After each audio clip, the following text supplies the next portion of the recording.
Hi guys, welcome again to the Macros Bodybuilding and Powerlifting podcast with myself, Steve Hall, and Mark Newcomb. Say hi, Mark. Hey guys.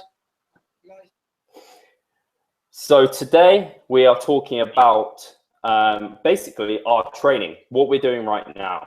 I believe, both of us are, it's summer here in the UK, and we've recently had a heat wave, which has been real killer because both me and Mark are massing, bulking, gaining weight, lean gaining, whatever you want to call it. We are putting on muscle at the moment, probably and definitely some fat as well, because that comes with the territory. And that's what we're going to be talking about to you guys today.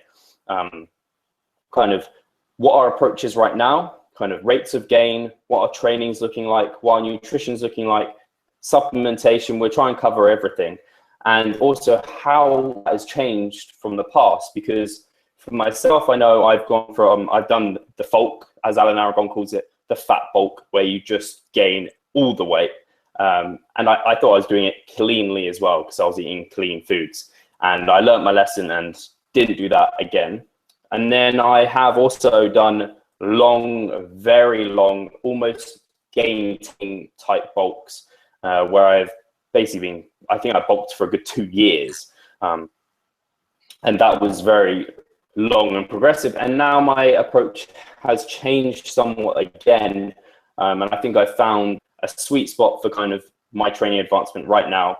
And yeah, I think both me and Mark have just said before we're talking, and we're seeing the best results we've seen in a long time and feeling really, really good and happy about how things are going. So if Mark, you want to talk about a bit kind of how your approach right now looks different to how you approached it in the past, or just talk about kind of how you used to do things in the past. Yeah, no problem. So obviously I have a slightly different background to a lot of people, whereas I've never had an extended hypertrophy phase, really. So most of my trainings came from me being really overweight, as people maybe know by now, and the gym was just a way of losing weight and doing it over a kind of sustainable, longer time. So to be honest, this is really the first time that I've properly set up both training and nutrition for specific hypertrophy. And obviously with resistance training, even though I've been dieting in the past, I've accumulated some muscle. But yeah, I just felt like it was time to commit to a massing block and just put on some size. So everything's set up for that. I am overeating at the moment, although I did have a drop in weight this week.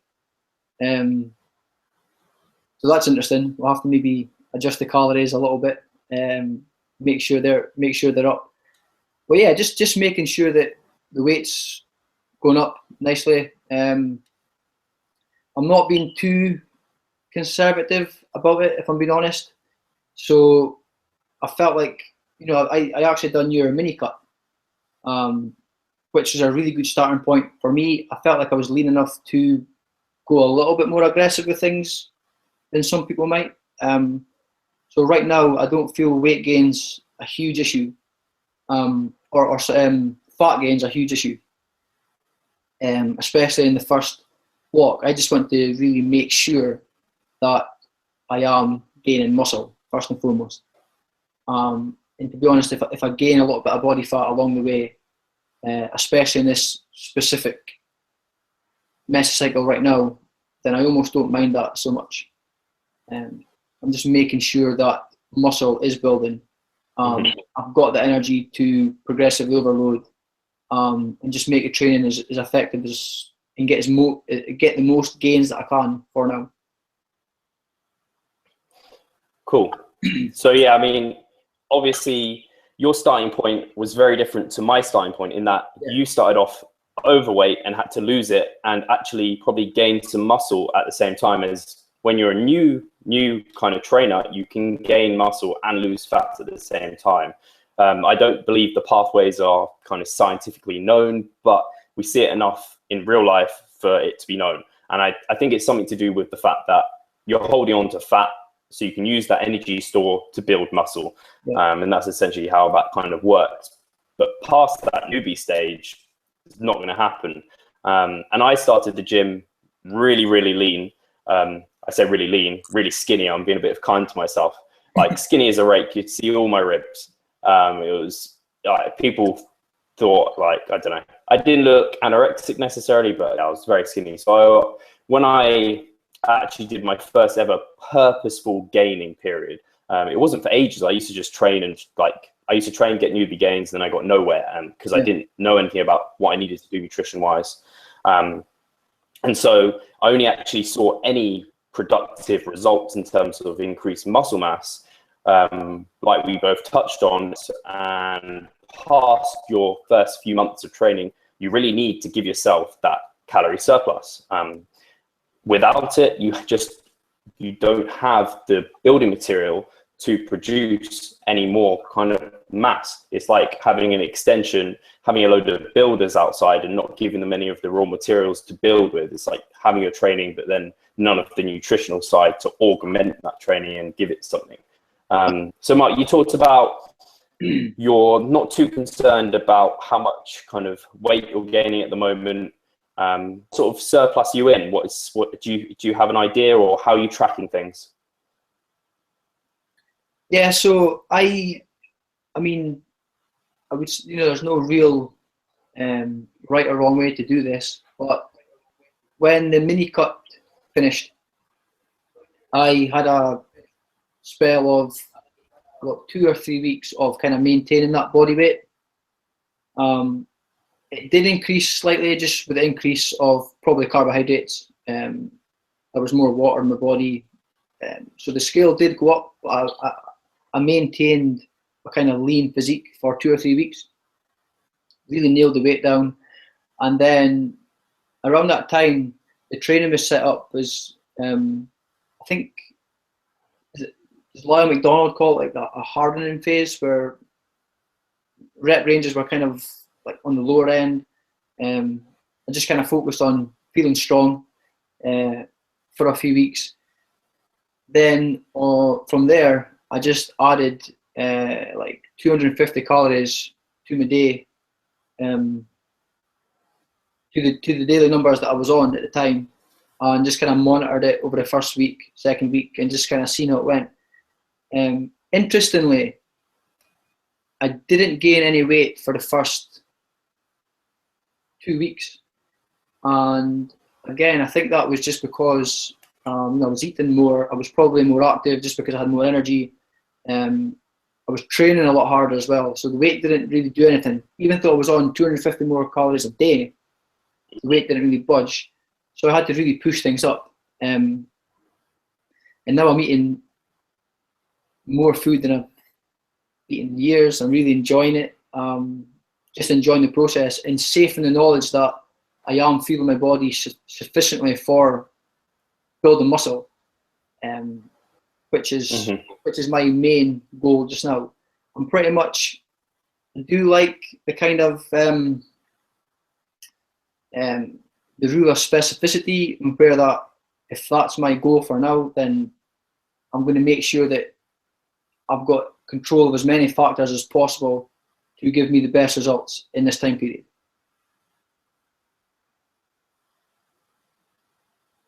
Awesome.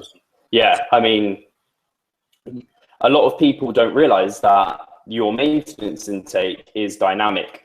And so, for example, I was maintaining on 3,000 calories, which is nice. But then when I added 250 calories on top of that, I did just start gaining.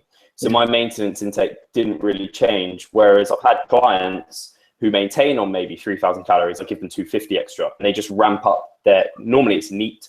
The training volume obviously ramps up. So for yourself, like, some people just seem to absorb the extra calories, so their actual maintenance shifts up as you feed them more.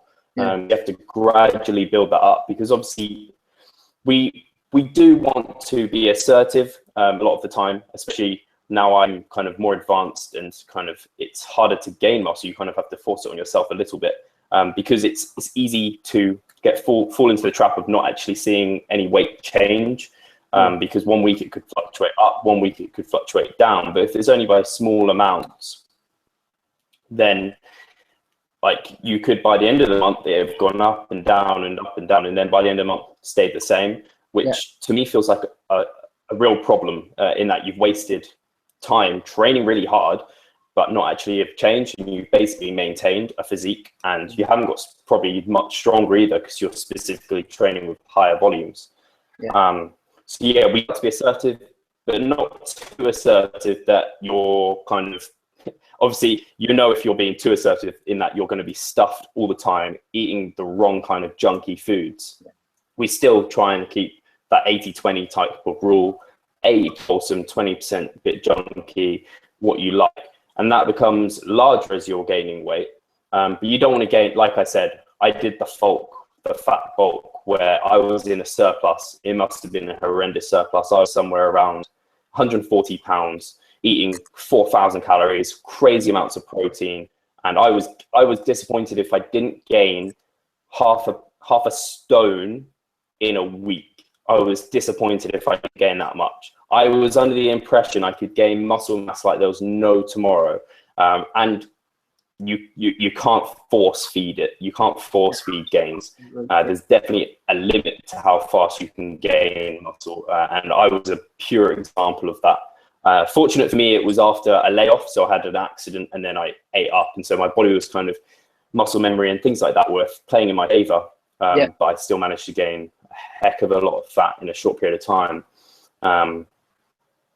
But yeah, definitely calorie surplus is required. And for myself, I kind of aim for 0.25% to 0.5% of my total body weight per week. But I don't always track that on a week per week basis. I try and look at because, like we said, body weight fluctuates all over the place. You might have lost weight one week, but then it goes up the next week. And so long as in that 2-week average compared to the last 2-week average is up, I'm pretty happy.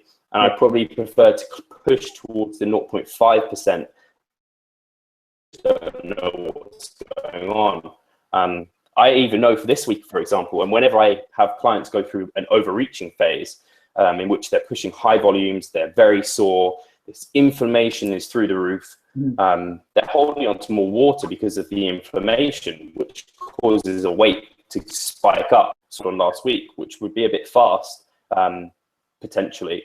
But I know that next week when I'm deloading, the soreness is going to reduce. So it's going to be much better. So Mark, you talked about specificity in terms of your training with higher volumes, whereas beforehand when you were maintaining weight, it was kind of lower volumes, intensity was higher. What does your training plan look like at the moment? How many times a week are you going? What sort of kind of rep ranges are you following? Cool. Yeah. So I've got a 5-day split at the moment where try and hit every body part twice a week. It's Monday to Friday, just because that's my preference. I have the weekend off to do things with the family. So Monday I would have a full upper body day, and that whole day is based around compound lifts. So there's bench press, barbell rows, it's all compoundy stuff. Then I've got 2 lower body sessions, a chest and back session, and an arms and shoulders day. It's a split that I really, I enjoy it a lot. I mean, the arms and shoulders day is really fun, and I recover very well from that program. So by the time if I do my upper body on Monday, I'm refreshed, I'm ready for Tuesday's lower body session, and then by Wednesday I'm completely fresh again to train the kind of chest and back well. So not only do I enjoy it, I recover very well, which is important because I can then perform well during the session. So it's fairly balanced at the moment, but there has been times in the past where I've maybe on the chest and back day, I've maybe run a block of like chest specific chest and back days. So I've up the volume in chest or up the volume in my back or whatever. But yeah, that's the kind of split at the moment. And like I said, I usually try and have the weekend off just because it's my preference. It's like kind of suits my lifestyle. I've obviously got a young family that I enjoy spending time with over the weekend. And yeah, I kind of just take it as it comes and really enjoying the program at the moment. What about yourself? So yeah, my training's similar. 5 times a week, I find I really enjoy it. Ever since my contest when I was doing an upper lower, upper lower, upper lower, upper lower. So 6 times a week, 1 day off, and it kind of burnt me out. It was good during contest prep because it burned a lot of energy. But after live and like build a business, be with my girlfriend, and enjoy life a bit more. It's really nice having the 5-day split. Like, it's so nice to have the weekends off and not have to worry about it. And I think a lot of people get caught up in being like they don't think they're going to be recovered enough to train that many days in a row, but you are. You definitely are. So my split is I follow an upper lower, and then kind of full body-ish, but I tag on a tiny bit of hamstring and calves on that day. So I am actually running a specialization block. So I'm targeting, I have sucky lateral delts or medial delts, side delts, whatever you want to call them. So I'm specializing on shoulders and lats and specifically back, and then hamstrings and calves. So I essentially have like a focus day for each of them. So on my first upper body day, it's like vertical push and pull focus. So I focus on vertical pulling and pushing, and then the next day is hamstring focus. Next day is horizontal pushing and pulling, and then have a quad focus day where I focus on squatting. And then the final day is kind of my specialization day where I again hit my shoulders, my lats, my hamstrings, and my calves. My calves are actually being trained every single day. I think you touched on an important point in that you feel recovered from each session. And that's something called kind of like the stress response adaptation curve. So how long does a particular body part take to recover, and how much stress you want to give it? Having my focus days where I actually also hit my other body parts. So like on my hamstring focus day, I also hit my quads.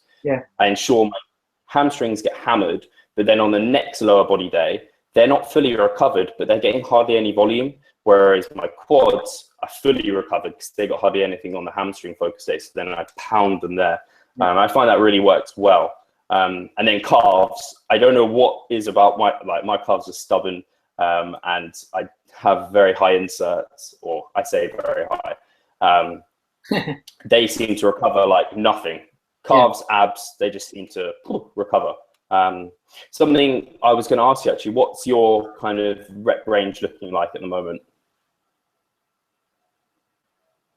So most of the training is the kind of 8 to 12.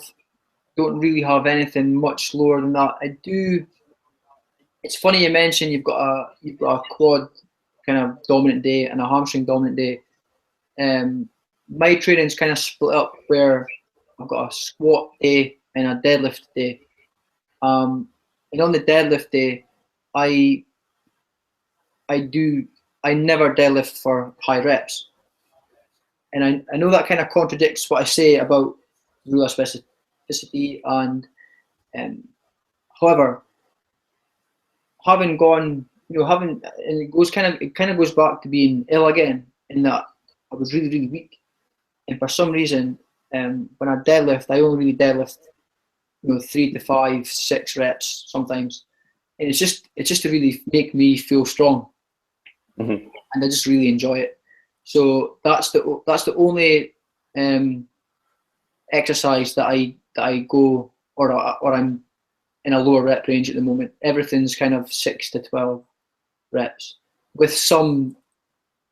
If I do cable flies, maybe they go to 15, more isolation work, but that's at the end of the session. Most of the stuff 6 to 12, typical kind of hypertrophy rep ranges. But I just really enjoy. There's just something awesome about lifting a heavy weight off the floor, which is really enjoyable for me. So I always keep them in, regardless of the plan. And again, it kind of contradicts what I said, but that's just how I like to program. And I think that's, more than anything, is the biggest thing for people is finding something that they enjoy and that they look forward to. So I'm actually training lower body today, and I'm really looking forward to it rather than kind of dreading the session. I know that I'm going to wait to do deadlifts, and yeah, I'm really excited about it. So I think more than anything, that would probably be something that people want to think about, is just, are you actually enjoying your program before you're getting too complicated with things? And as you advance, like I said, you're now an experienced lifter. You've probably got to think about things a little bit more than other people. But first and foremost, are you enjoying your program? Because then if you enjoy it, you're going to get so much more out of it. I guess it comes back to what you actually said before. It's like, I think it's the muscle and strength pyramids by Eric Helms, and the base of that pyramid was adherence. Yeah. Or maybe even surrounded the whole thing. I'm not completely sure. I can't remember. Or periodization might have surrounded the whole thing. Something like that. Adherence, very important. It was like, if you can't adhere to your program, if you don't enjoy it, you're not going to stick to it. And yeah, I'm like yourself. First of all, I pretty much enjoy any program so long as I've got it there to do. Yeah. And I can see that it's kind of, there's progressive overload involved, and it makes sense. I can almost find anything really, really good. And I think I've been a bit of a sucker for sticking to some lifts that I love so much, and sometimes they've held me back a little bit. And I think, like you said, as you get more advanced, sometimes you do just have to give them up, especially when you really want to grow. So if people aren't aware, kind of the fact that everyone who's done a deadlift knows they absolutely knock you out. And the stronger you get at deadlifting, the more they take out of you. So I know when I'm doing a strength block on my deadlift day, I can't really do much else in that workout. I do my heavy deadlifts. They're like around 200 kilos. And when I do those and I go pretty hard, I can't really handle doing much else. And I don't have the energy for it or the drive. But I have done hypertrophy blocks like yourself and put in a conventional deadlift. I enjoy them, but I know they hold me back a little bit in terms of like how much volume I can do. So I'm deadlifting at the moment, but I'm doing a Romanian deadlift, which is a beast all together, rips my hamstrings to shreds. So when we talked about specificity and kind of, we talked about the traditional hypertrophy rep range. So there've been studies, obviously, like Brad Schoenfeld, and have seen that basically powerlifters and bodybuilders, so long as volumes matched, they get the same results. Yeah. What are your views on that sort of thing, and why would you then focus on a hypertrophy rep range when you like lifting heavy? Why wouldn't you just lift heavy if it gives the same results? Yeah, just because. So yeah, I think volume, muscle adaptations has been shown to be the same when, hypertrophy muscle adaptations have been shown to be the same if volume's matched. However, if I was going to do all my work in the lower rep ranges to get that volume, I would be knackered. I maybe couldn't recover the same for the next sessions. I certainly wouldn't be going in the next day as fresh as I am at the moment. And then just the time that I've got to train as well. So I'm pretty busy. I work online with clients. I work one-to-one with clients. I just don't have the time to be in the gym that long and kind of take the rest periods it would be required to do everything in that lower rep range. So yeah, I think volume. As long as volume's matched, of course, that could be an argument. But by going a little bit lower with the weight, a little higher rep ranges, you can accumulate that volume without beating yourself up too much. Bang on, yeah. Yeah. That's exactly. I mean, I don't know if you've read the study, or it sounds like you know the study, and I know you do. The powerlifters basically got beat the hell up and were in the gym for ages, whereas the bodybuilders were finding it easy and could have taken on way more. And you touched on a great point in that, yeah, when volumes matched, fine, but they haven't matched time in the gym, they haven't matched effort in the gym. Yeah. If they were to match those two things, then the bodybuilders would do way more volume. And then, as we've seen, especially recently, Brad Schoenfeld released, I think it was a meta-analysis with James Krieger, is like, as far as they know, 10 sets plus, and they don't know how many more sets would see better results. Anything 10 more, like 10 would be the lowest amount you'd want to go in terms of kind of seeing hypertrophy increases. Up to 10 sets, there was always more hypertrophy experienced, and then they don't know more than 10. At the moment, actually, how are you progressing like week to week? How are you focusing on that? Are you increasing weight, reps, sets? Yeah, so I kind of prioritize weight increases or rep range increases at the moment.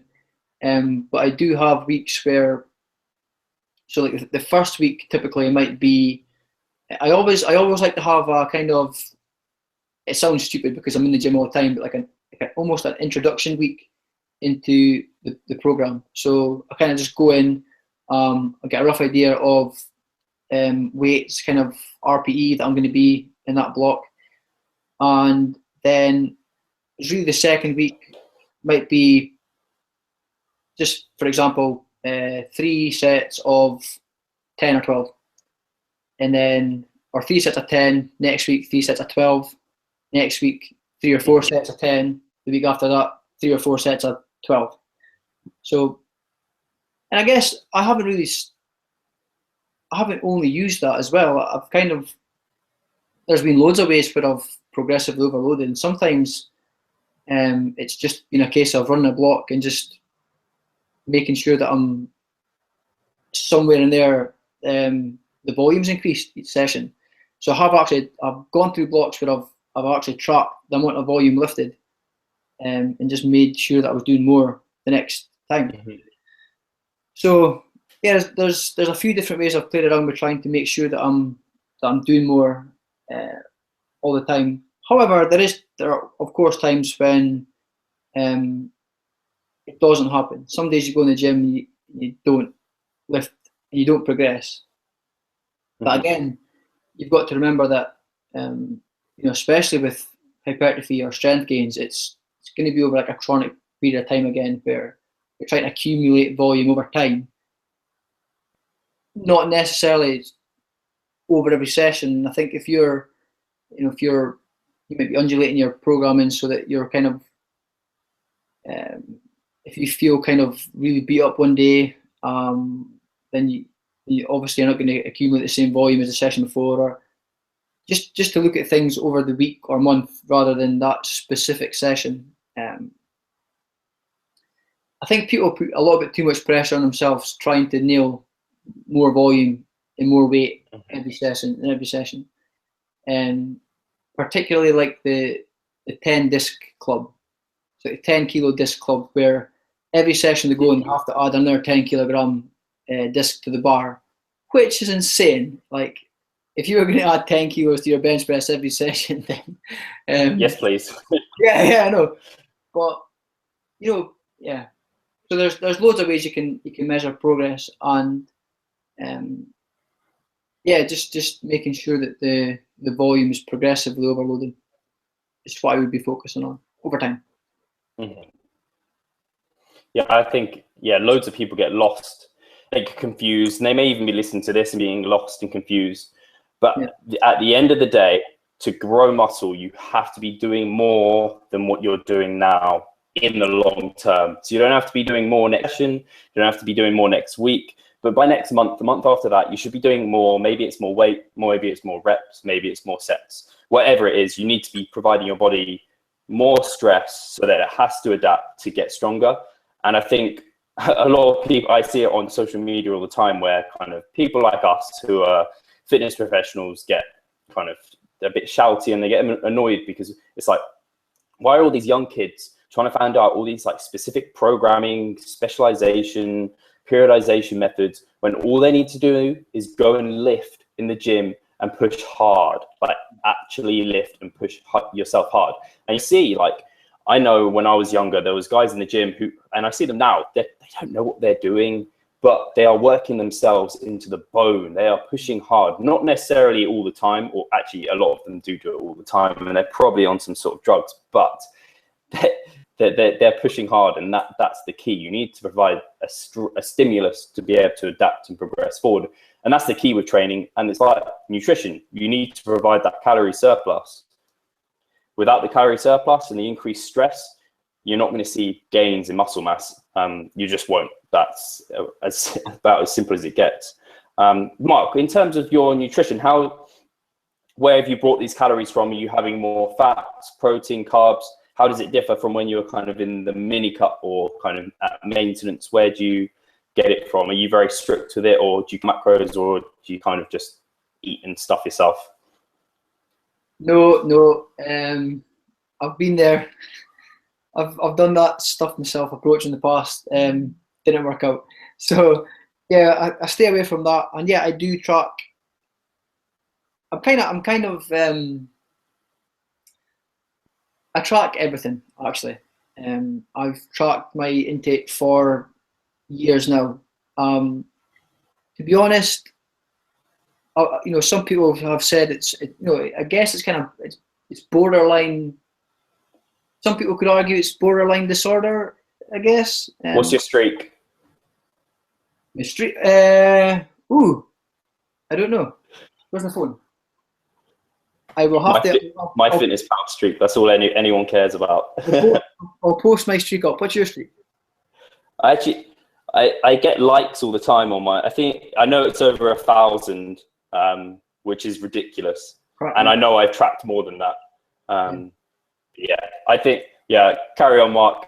Yeah, so I just wanted to see if I could beat you. 1,000 probably beating me for sure. But yeah, even in a surplus, even when I'm not trying to lose weight, I still like to be in control of my nutrition and how much weight I'm gaining. So, yeah, I give myself a range. I'm not too rigid with it. I've got a range of macros that I hit, and as long as I'm kind of in between that range, to be honest, most of my intake is carbohydrates because that's my preference. I prefer, if I was to look through my diet, then most of my foods are kind of carbohydrate based foods rather than high fat foods. So that's what I enjoy to eat. So things like, I prefer to have some fruit salad or something rather than putting oil over my vegetables. I just prefer carbohydrates. So yeah, the brunt of the calories come from carbs, and yeah, I track. But even if in a surplus, I'm still tracking. Even if I'm out, I'm tracking loosely. I'm always kind of eyeballing stuff. And some people say it could be a pain, or does it ever get like, how could I be bothered with that? But it's second nature now, and I'm almost, even without my phone, I could probably put my phone off and still have a rough idea of my intake. Just by, and I'm pretty boring as well. I kind of tend to have the same foods a lot. So it's what that does as well for myself. And this is more important when you're in a cutting phase, would be to the majority of my diet, even though I'm gaining muscle, it's still the kind of whole, minimally processed, nutrient dense, fresh foods. So the chances of that foods being inaccurate are less. So, and just because I eat these foods a lot during the day or during the week, and the same kind of stuff all the time, yeah, I've always got a rough idea in my head what I'm having, whether I actually put it into my fitness pal or not, which I still do anyway. So yeah, but I think when you don't have to be so rigid with things when you're in a surplus. That there is room for that kind of marginal error. Whereas if I was going to be dieting, then things would be tightened up significantly. Having said that, still do track pretty closely, kind of year round. I am the same. Yeah. Given my over 1,000, I just looked, it was 1,255 days tracked, or I say tracked, logged into MyFitnessPal. I haven't necessarily tracked every day because obviously that covers like 2 or 3 Christmases. Yeah. And I don't really like the idea of people like birthday macros go out the window, or Christmas macros go out the window. I think you're the same with me as with this, Mark, in that macros still count, the calories still count. There's no getting kind of around that. If you're obsessing about hitting macros to the T on Christmas or your birthday, then maybe if you're not like competing in a bodybuilding show in a couple of weeks, you're taking it too far and you probably have a bit of an eating disorder. But for the majority of us, like yourself, I track most of the year, or I track all the time. I don't find it stressful. I find it very easy to log into MyFitnessPal. Most people eat very similar foods day to day. And for me, mostly it's accountability. If I don't sign in, I will probably eat in a deficit because I've got those fat phobic, skinny, wannabe skinny kind of tendencies. And so I know I'll be like, oh, I've probably eaten too much in that bowl of cereal. I'll have to like reduce the amount I'm having later. Whereas if I can track and just even really be quite flexible with it, like just I eyeball my vegetables, I don't track my sauce, or I track it, but I just eyeball it, things like that. It's so much like easier. And it's, if I was to track strictly year round, yeah, I couldn't do it. It would be an eating disorder. But when you're bulking, which is the majority of the time, which comes to a question I'm going to ask you, Mark, you can be you can be nice and flexible. Like your flexibility cutting maybe is here, down here. Like bulking, it's up here. And then when you go on holiday, you have like spikes of freedom. But yeah, in terms of time-wise, Mark, how long are you intending to spend in this gaining phase, or do you have like a cut-off point or anything like that? Yeah, so okay, so not necessarily actually, and it's something that I might not recommend this to other people in terms of I like to be, or I usually like to have specific periods of time where I'm gaining weight, or when I'm losing weight, or I'm maintaining.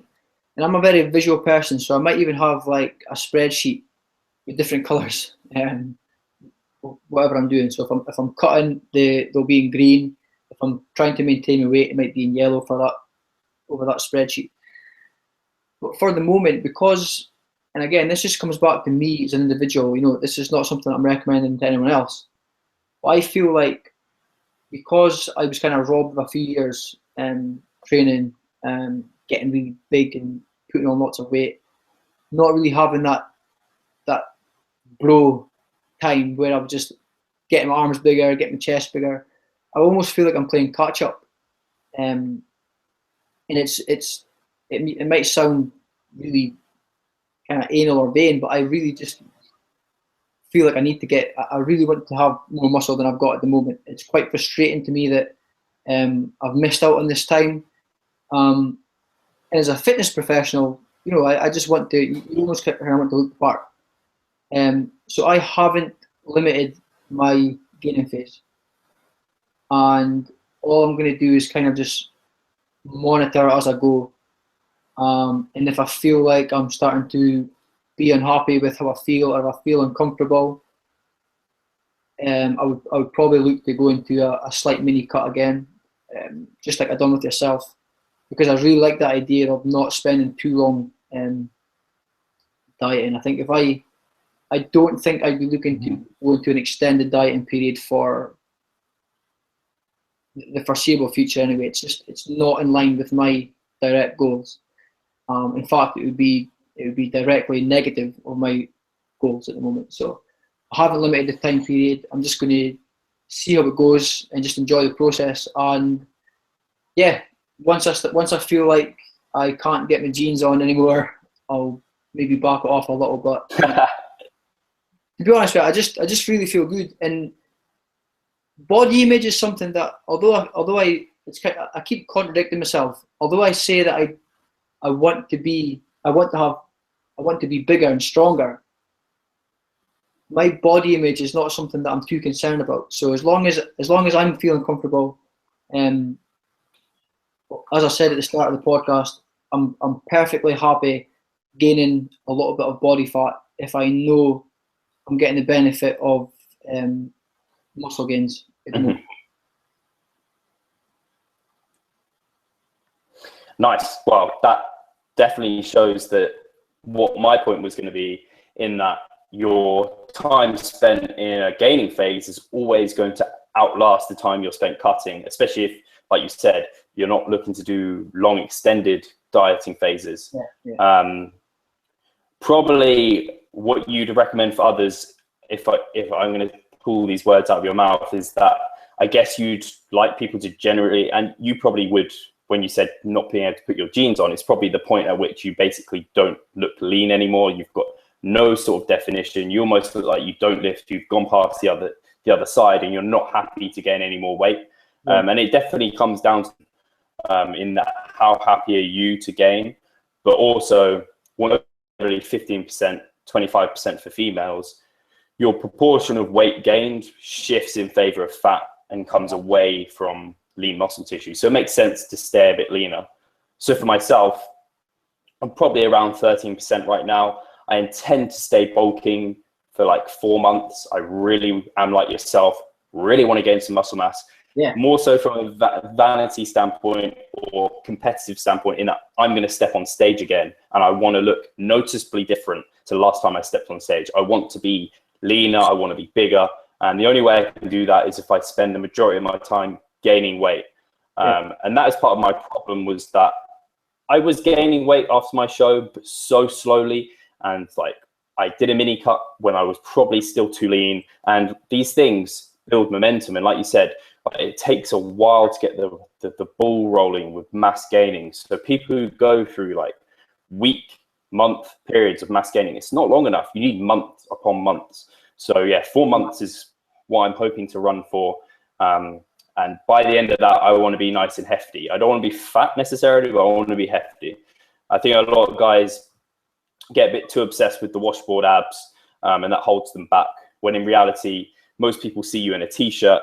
If you have washboard abs and you're gaining weight, or not even gaining weight, you're cutting all the time, people will look at you and think you don't lift. Whereas if you're gaining most of the time, you look big in a t-shirt, maybe you don't have the washboard abs, don't lift up your t-shirt, you look like you lift. Like, it comes down to that. And I think people get a bit too worried about, they don't understand, a lot of them, the long process that takes, and is what is involved with like gaining size, which is really important. Yeah, I think what you said is really important, and I want to make sure that people are clear about that. Is when I said that I'm not concerned about gaining body fat, it's because I am quite lean at the moment. So yeah, if I'm gaining weight, it's slightly more favourable to be lean body mass.